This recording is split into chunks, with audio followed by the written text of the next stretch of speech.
મહત્વના સમાચાર પશ્ચિમ બંગાળમાં આજે પુનઃ મતદાનનું ખાસ આયોજન દક્ષિણ 24 પરગણામાં 15 બૂથ પર ખાસ મતદાનનું આયોજન કરાયું છે। સવારે 7 વાગ્યાથી વોટિંગ પ્રક્રિયા શરૂ થઈ ગઈ છે। ચુસ્ત પોલીસ સુરક્ષા વચ્ચે મતદાનનું ખાસ આયોજન કરાયું છે। ઈવીએમમાં ગેરરીતિની ફરિયાદો બાદ નિર્ણય ટીએમસીએ પંચને ઉગ્ર વિરોધ સાથે પત્ર પણ લખ્યો છે। સીસીટીવી કેમેરા મામલે રાજકીય આક્ષેપો તેજ કરાઈ છે। લોકશાહીના પર્વ પર અનિયમિતતાનું કાળું ગ્રહણ। મહત્વના સમાચાર આપણે જણાવી દઈએ કે પશ્ચિમ બંગાળમાં આજે પુનઃ મતદાનનું ખાસ આયોજન કરવામાં આવી રહ્યું છે। વહેલી સવારથી જ લોકો પોતાનો મતાધિકારનો ઉપયોગ કરવા માટે મતદાન કેન્દ્રો પર લાંબી કતારો સામે જોવા મળ્યા।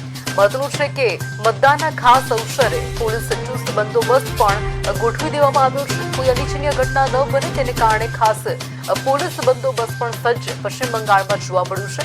અગાઉ પણ મતદાનનું આયોજન થયું હતું ત્યારે 92.86% મતદાન જે છે તે પશ્ચિમ બંગાળમાં યોજાયું હતું। ત્યારે પહેલા તબક્કામાં 92.86% મતદાન થયું ત્યારે હવે એટલે કે બીજા તબક્કાનું મતદાનનું આજ રોજ ખાસ આયોજન કરવામાં આવ્યું છે। પશ્ચિમ બંગાળમાં આજે પુનઃ મતદાનનું